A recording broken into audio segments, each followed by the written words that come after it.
Teología básica por el Dr. Charles C. Riley. Sección 11. El Espíritu Santo. Capítulo 68. La historia de la doctrina del Espíritu. 1. Hasta el Concilio de Nicea. A. Testimonio ortodoxo. La formulación doctrinal de la fe cristiana no ocurrió toda a la vez en algún punto de la historia de la Iglesia, ni tampoco todas las doctrinas cristianas se definieron a un ritmo igual. Algunas veces una doctrina llamó la atención, en otras ocasiones la luz se enfocó en una doctrina diferente. La doctrina del Espíritu Santo no recibió mucha atención en los primeros siglos en lo que concierne a una definición formal. Lo que hemos llegado a conocer como la expresión ortodoxa de la doctrina del Espíritu fue atestiguada por la Iglesia primitiva en la formulación bautismal, en el credo apostólico y en el castigo del error, cuando éste aparecía. El uso del nombre triple de Padre, Hijo y Espíritu Santo enseña implícitamente y en la práctica que la Iglesia primitiva reconocía la deidad y personalidad del Espíritu. En cuanto a lo que concernía al Espíritu, el énfasis principal en la época que siguió a la de los apóstoles estaba sobre la experiencia del Espíritu más bien que en la doctrina. Este énfasis se nota particularmente en el pastor de Hermas. En la era de los apologistas, el espíritu se hallaba muy relegado de la literatura, ya que el énfasis estaba sobre el logos. Al mismo tiempo, parece que no había ninguna experiencia errónea del espíritu a pesar de la falta de la definición doctrinal. B. Montanismo. Año 170. Fue con el montanismo que el tema del Espíritu Santo cobró prominencia.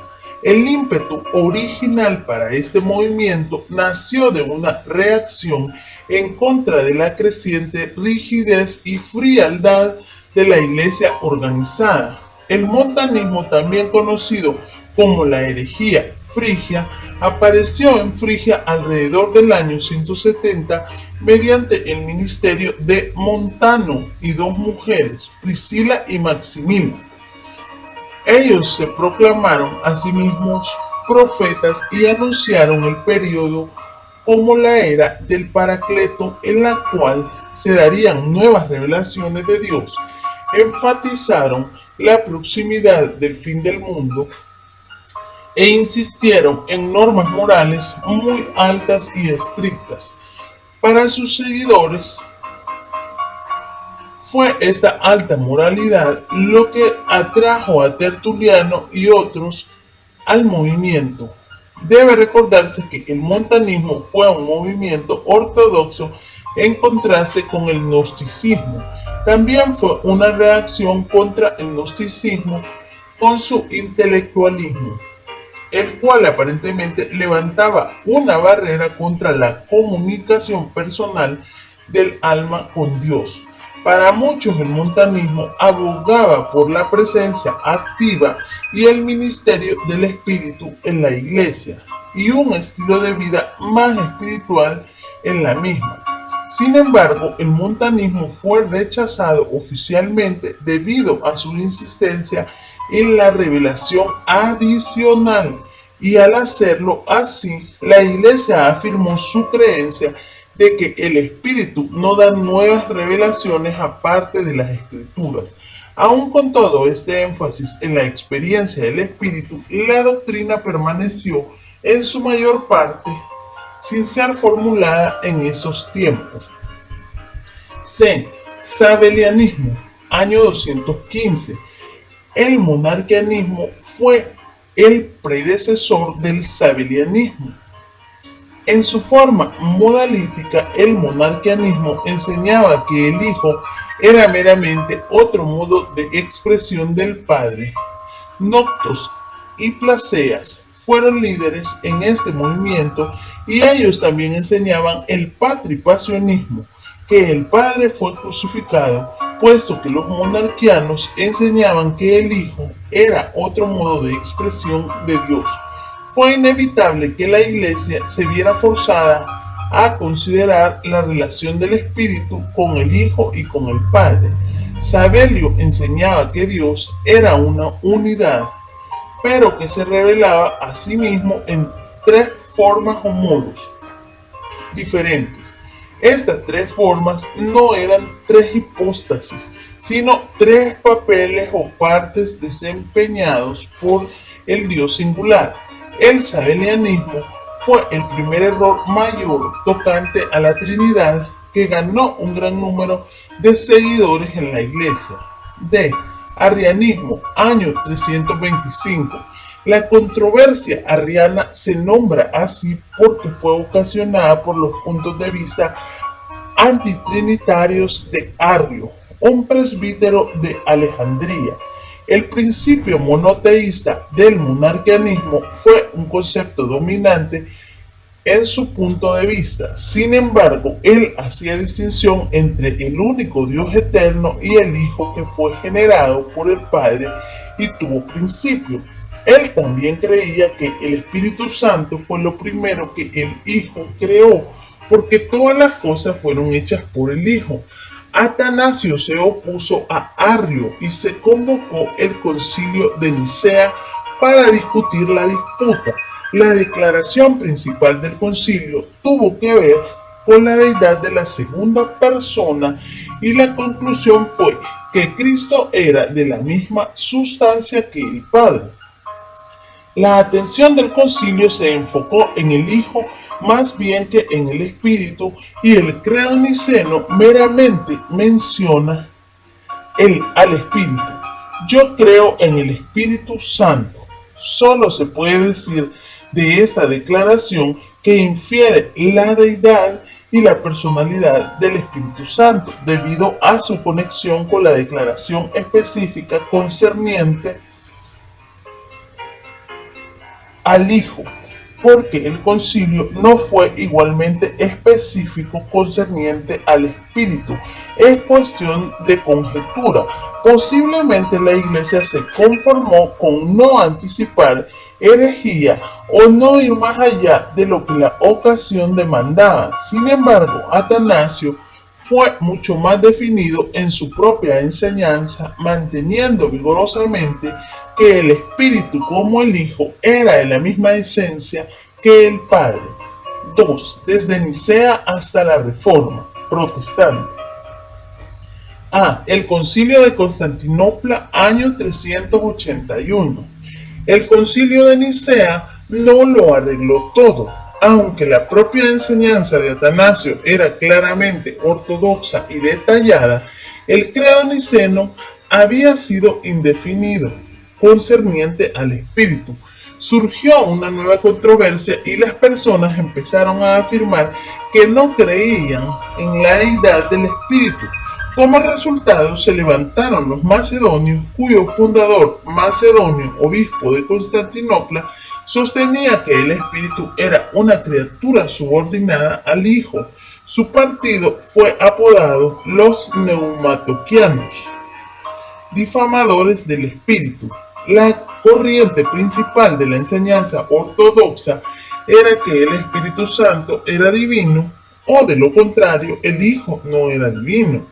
Basilio de Cesarea, Gregorio Nacianceno y Gregorio de Niza fueron paladines del punto de vista ortodoxo y prepararon el camino para el concilio de Constantinopla. La controversia llegó a tales proporciones que el emperador Teodosio tuvo que convocar a un concilio en Constantinopla con la participación de 150 obispos que representaban solamente a la Iglesia oriental. El concilio se reunió en el año 381 y bajo la dirección de Gregorio Nacianceno formuló la siguiente declaración concerniente al Espíritu Santo. Y creemos en el Espíritu Santo, el Señor, el vivificador que procede del Padre, el cual debe ser glorificado con el Padre y el Hijo. quien habla a través de los profetas. Se ha señalado que el credo empleó notable moderación al evitar la terminología de la misma sustancia, la cual se aplicó a Cristo en el credo niceno. Para expresar la unidad del Espíritu con el Padre y el Hijo, en realidad, al Espíritu ni aún se le llama Dios en el credo, aunque los términos en los cuales se describe su obra no pudieran emplearse con respecto a algún ser creado. No obstante, la declaración se opuso a los macedonios, aunque no afirmó la consustancialidad del Espíritu con el Padre, ni definió su relación con el Padre y con el Hijo, y dejó establecida la deidad del Espíritu, del mismo modo que el Concilio de Nicea lo había hecho con la cuestión de la deidad de Cristo. B. Agustín, año 354 a 430. 1. De Trinitate. El concepto de la Trinidad en la Iglesia de Occidente alcanzó una formulación final en esta obra de Agustín. Su interés en la doctrina de la gracia naturalmente lo había de llevar a una consideración del Espíritu, porque sus propias experiencias le enseñaron cuán necesario es el poder del Espíritu al creyente. En este tratado, él declaró que cada una de las tres personas de la Trinidad posee toda la esencia y es interdependiente de las otras. Afirmó que él no estaba satisfecho con la palabra personas para expresar las tres hipóstasis, pero que la usó para no permanecer callado. En su concepto de la Trinidad, el Espíritu procede tanto del Padre como del Hijo. 2. La controversia pelagiana, año 431.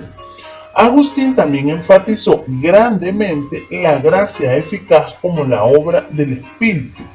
Esto influyó profundamente no solo en su doctrina del hombre y del pecado, sino también en su doctrina del Espíritu. Pelagio, su oponente en la controversia, abogaba por una negación práctica del pecado original y enfatizaba la capacidad del hombre de hacer el bien aparte del poder del Espíritu. El Concilio de Éfeso se ocupó de la controversia en 431, condenó a Pelagio y sus puntos de vista y apoyó a Agustín y los suyos. Aunque el pelagianismo fue oficialmente condenado, no fue erradicado de la Iglesia, porque el pelagianismo y el semipelagianismo, como también el agustinismo, han llegado hasta el día presente. C. El Concilio de Calcedonia, año 451.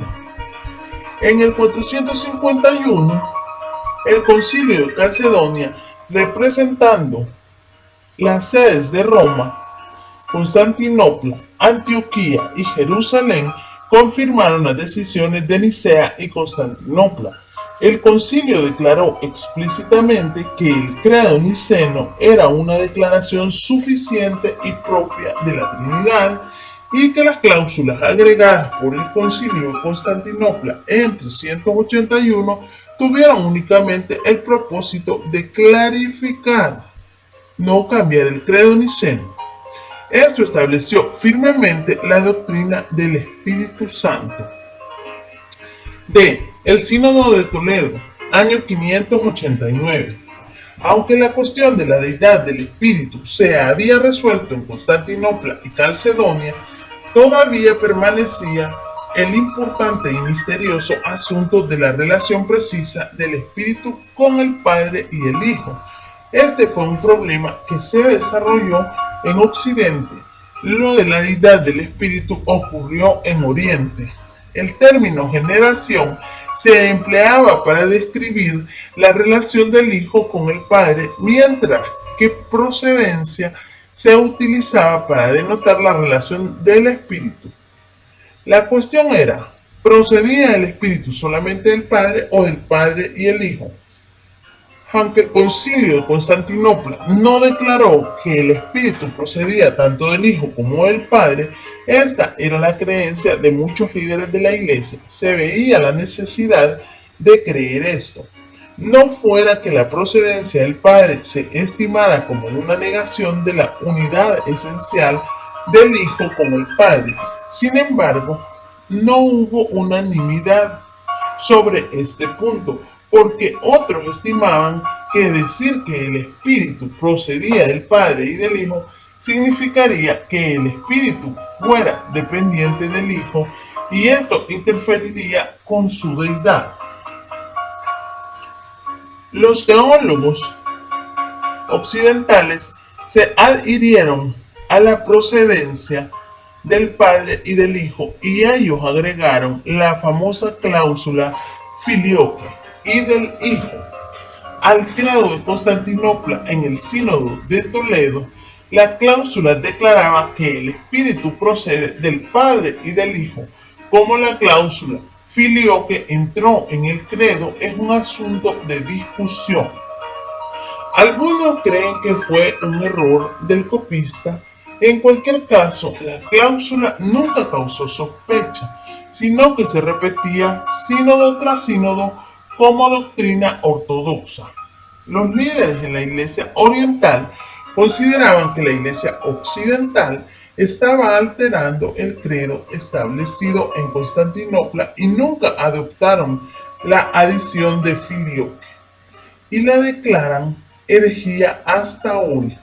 Así se resolvieron sin dejar lugar a dudas tres asuntos que tenían que ver con la Trinidad, por lo menos en la Iglesia de Occidente.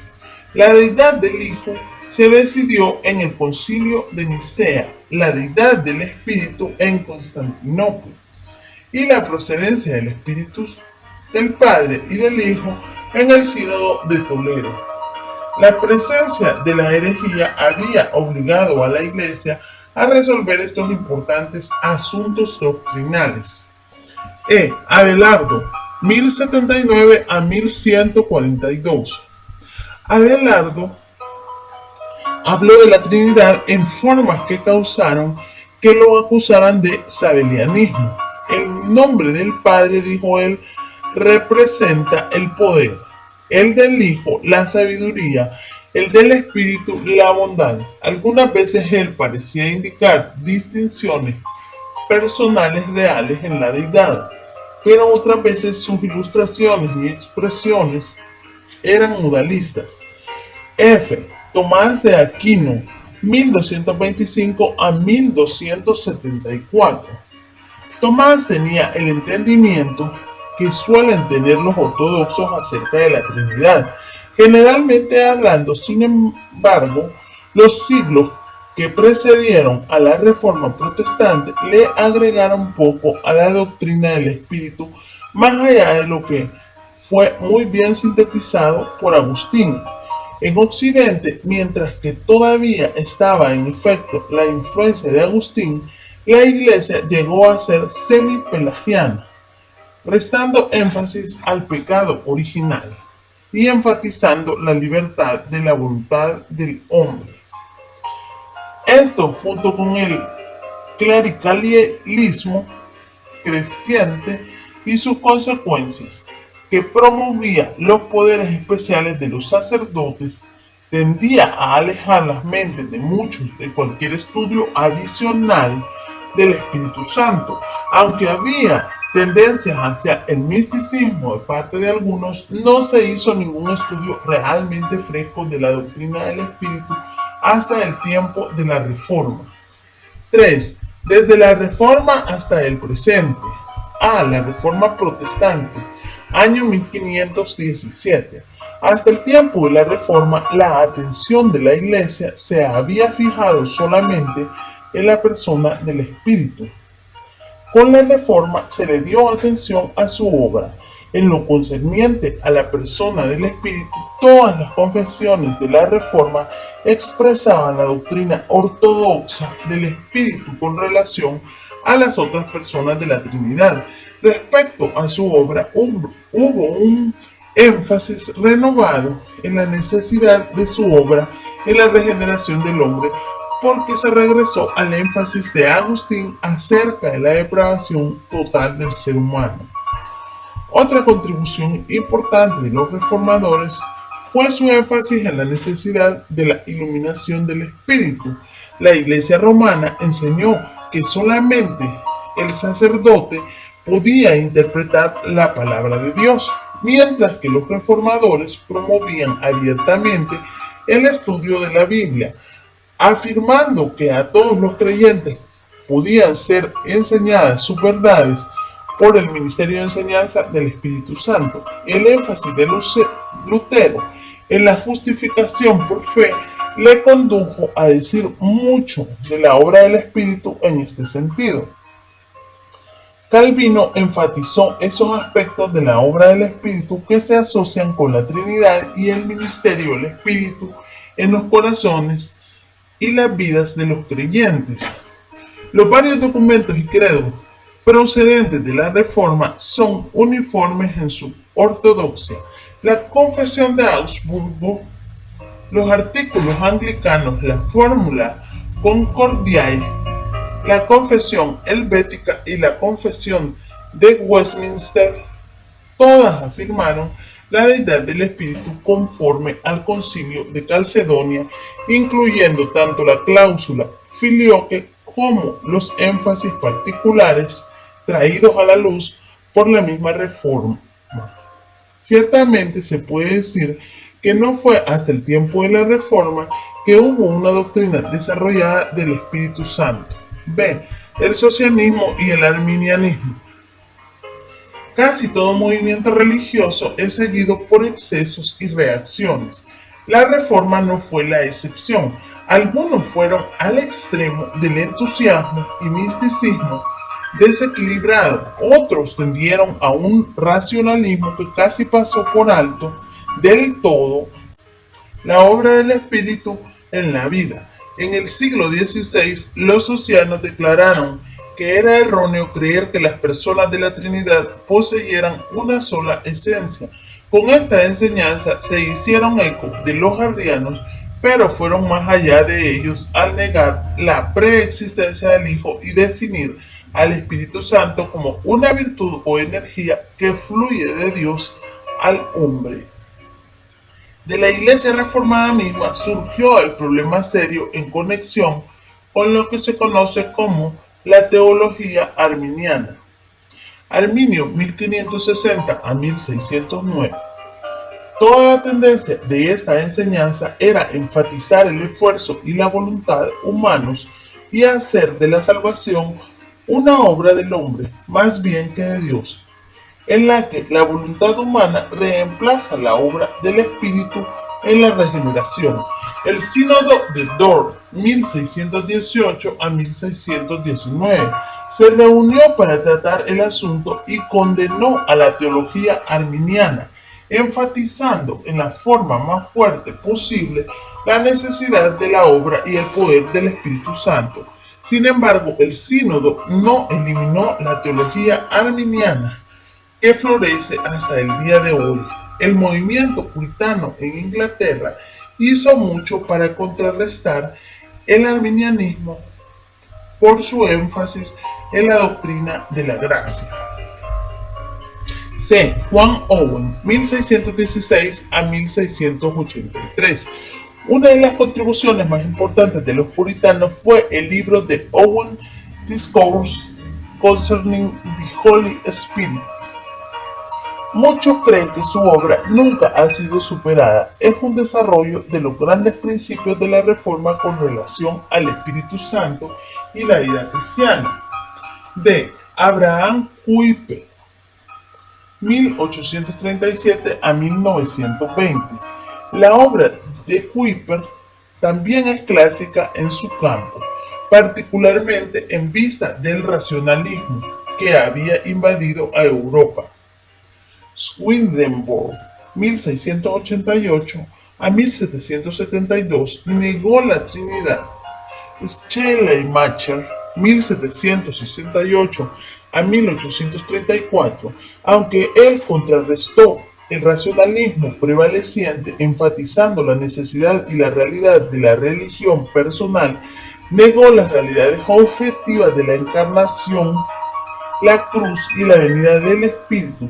Su doctrina de la Trinidad era sabeliana. Las personas de la deidad eran solamente modos de manifestación. Se negó la personalidad individual del Espíritu y la obra del mismo se definió como el espíritu colectivo de la nueva vida corporal que fue iniciada por Cristo. Recht, 1822 a 1889, revivió el monarquianismo de Pablo de Samosata. La suya era una teología sin metafísicas que necesariamente afectaba su punto de vista tocante al espíritu. Los hermanos de Plymouth, 1825. Es a los hermanos que le debemos un entendimiento adecuado del ministerio bautizante del Espíritu y la naturaleza distintiva de la Iglesia del Nuevo Testamento. La Iglesia le debe mucho al testimonio dado por los hermanos a la importancia de la palabra de Dios, la iluminación del Espíritu y la posición que tiene el creyente en Cristo por la obra del Espíritu. Hubo divisiones deplorables dentro de su grupo, pero los hermanos tuvieron un testimonio importante de la presencia, el poder y la dirección del Espíritu en la Iglesia. F. La neo-ortodoxia. La neo-ortodoxia es un movimiento del siglo XX surgido de la teología de Karl Barth, 1886 a 1968. Fue una reacción al liberalismo que mantuvo influencia hasta que los horrores de una guerra mundial llevó a los hombres a pensar más seriamente tocante al pecado y su propia incompetencia para resolver sus propios problemas. El movimiento neo-ortodoxo proclamaba ser una nueva reforma que llamaba a los hombres de nuevo a la Biblia. Lo logró, pero no a la Biblia de los reformadores, puesto que los teólogos neo-ortodoxos voluntariamente han abrazado las enseñanzas del liberalismo concernientes a la exactitud y veracidad de la Biblia, mientras al mismo tiempo tratan de predicar el mensaje de la Biblia. Aunque la neo-ortodoxia tiene casi tantos exponentes como teólogos neo-ortodoxos, se puede decir que por lo general su punto de vista del Espíritu Santo deja mucho que desear. La mayoría de los escritores neo-ortodoxos niegan la personalidad distintiva del Espíritu y afirman su deidad solo al representarlo como una manifestación divina de Dios. Consideran al Espíritu Santo más como una actividad de Dios que como una persona de la deidad. El punto de vista propio de Barth se ha llamado modalista, aunque él rechazaría el término. Él rechaza lo que comúnmente se concibe como el modalismo, la manifestación divina de Dios en tres maneras, porque le parece que dice muy poco en lo que respecta a expresar correctamente la doctrina de la Trinidad. Por otro lado, rechazó la palabra persona concerniente a la Trinidad porque le parece que enseña demasiado triteísmo o tres dioses. Su punto de vista parece ser que la Trinidad es un triple modo de manifestación y menos que tres personas. Barth, en contraste con la mayoría de los maestros neo-ortodoxos, cree en la deidad del Espíritu. ¿Qué? Neoliberalismo. El surgimiento y la amplia aceptación de la teología neo-ortodoxa han impulsado al liberalismo a examinar sus propias doctrinas.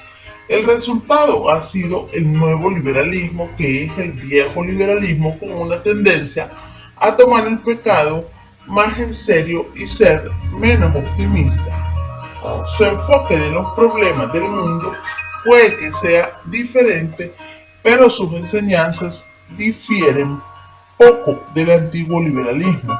El neoliberal descarta rápida y totalmente la doctrina ortodoxa del Espíritu simplemente porque no cree en la deidad de la segunda persona de la Trinidad.